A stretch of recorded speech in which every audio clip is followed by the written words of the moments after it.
I'm here. Hey, thank you so much for agreeing to get up a little bit early and call in today. Did you ever find the picture of yourself as a young man? I never did find the picture. I know it exists somewhere. I just got to dig into some deeper boxes, I think. Well, there are going to be a lot of people listening who don't remember the nuclear ship Savannah, who are confused about what the big deal is. Can you kind of tell me when you first learned about the ship and what you came to understand about it as a young man? Well, it's funny because back then it was just a great big boat, but then we realized it had the great big nuclear symbol on the side, and it had a reactor inside of it. And we actually, my parents and I went on board the boat, and there was a viewing area. Of course, it was secure, not to today's standards, of course, but there was a viewing area. You could actually see the reactor, see the control room, and it just looked so high tech for that day. It was pretty amazing. And the funny thing, the low tech thing that really stood out in my mind as a young child, is it looked like this big old cargo boat, and of course they had these suites, and everything was all set up with the dinner plates and everything that, for the guests, for the non-commercial vehicle, I guess, passengers or passengers who were on the boat. And but the thing that stood out in my mind is in the middle of this great big deck there was a swimming pool. Yep. And I think that might be the picture that's in my mind. Is it me as a little 10 or 11-year-old boy standing in front of this swimming pool on the deck of this great big boat, and of course it's painted blue like all swimming pools were. But that is what amazed me more than anything else as a little kid, which was pretty funny. Well, it was really a demonstration ship, so it could do cargo and it could do passengers, but it didn't have enough cabins to be a cruise ship, and was pre-containerized, so it couldn't be a freighter in today's context. But I remember it being beautiful, though. I mean, the lines of that thing were just incredible. It looked high tech. It looked like something out of the next era. And did you ever get a chance to go on it when it was a museum ship later as an older? I did not. No, I never went back on it after that first maiden voyage to Savannah. So that was August 22nd, 1962. What do you remember about the crowds on River Street that day? I remember huge crowds. I remember people lining up to get on that thing. I remember, when it came down the river, everybody was snapping their pictures and pointing and ooh-eyeing. It was a big deal. And there were a flotilla of private boats around it. Yeah, I've had so many people say my it. granddad was driving that boat, or I remember being beside it and looking up and craning my neck until I couldn't even see the sun, and I was still under that ship. Yeah, that's right. There were a lot of boats around it, and I think weren't there tugboats squirting water? I think so, yeah. And the I guess it would have been the 24th Infantry Division rather than the 3rd Infantry Division, but the local Army folks from Fort Stewart were out doing a artillery salute.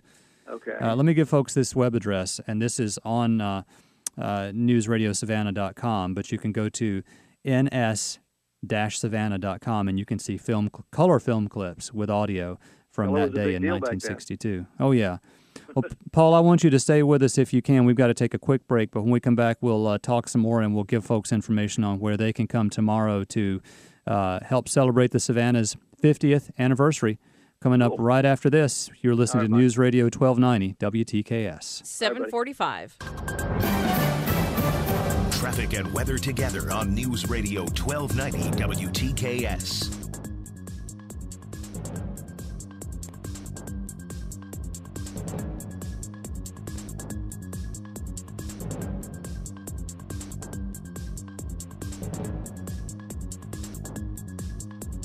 This information report brought to you by International Diamond Center. When it comes to diamonds and diamond jewelry, locals who know shop International Diamond Center. As the largest independent jeweler in the Southeast, we offer you a huge selection of diamonds, and we feature the world's top designers. International Diamond Center. Better selection and value, guaranteed.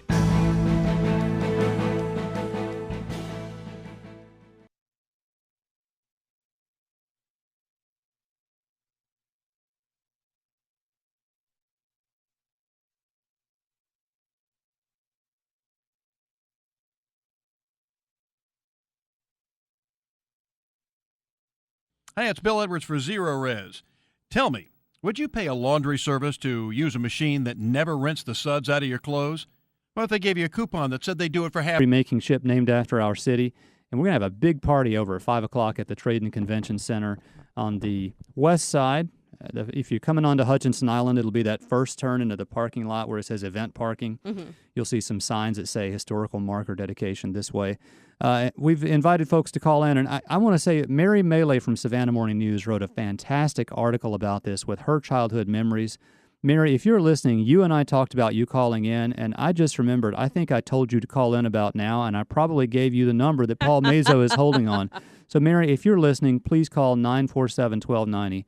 If not, no biggie. Anybody else can call 947-1290. Anybody else can call in, too.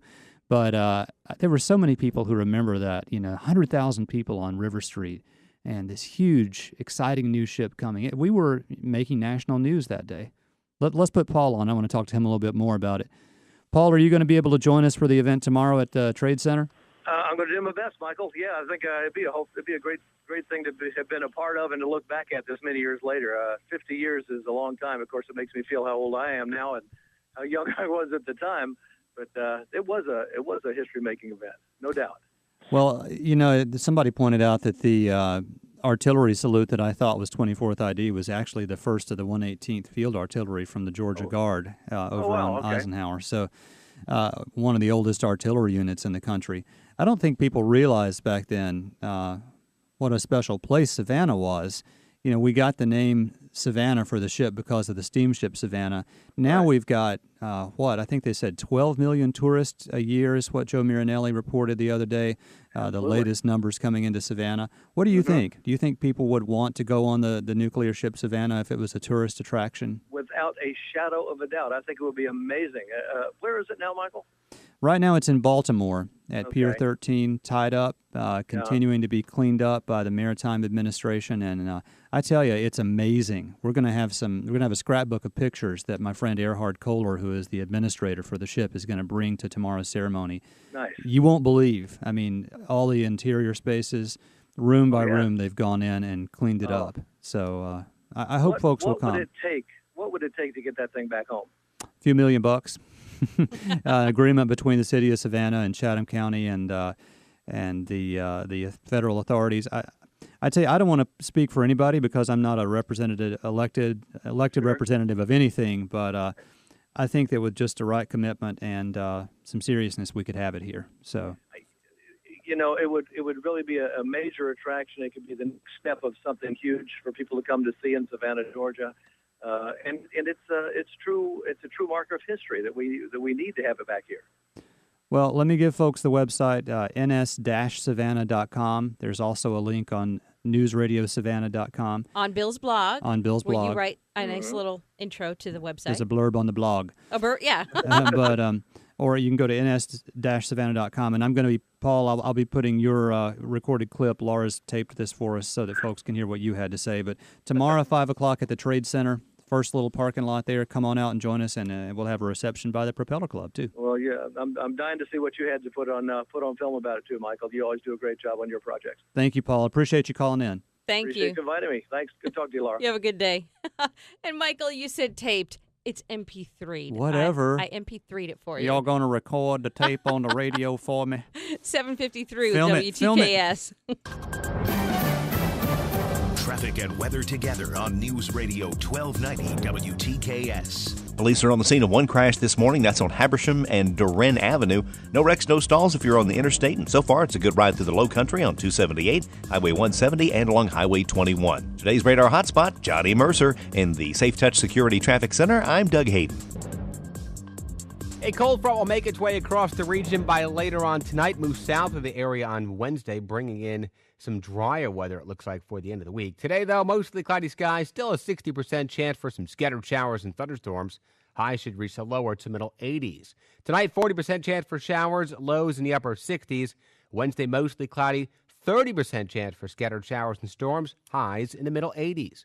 From the First Alert, Doppler Max 11 Weather Lab, I'm WTOC TV meteorologist Dave Turley.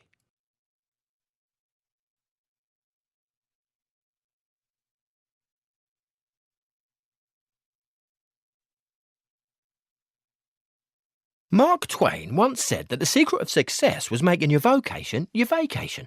And I can't think of anything I'd rather do than save folks money on their car insurance with Geico.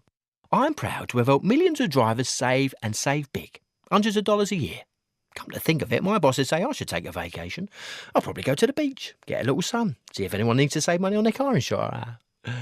There I go again.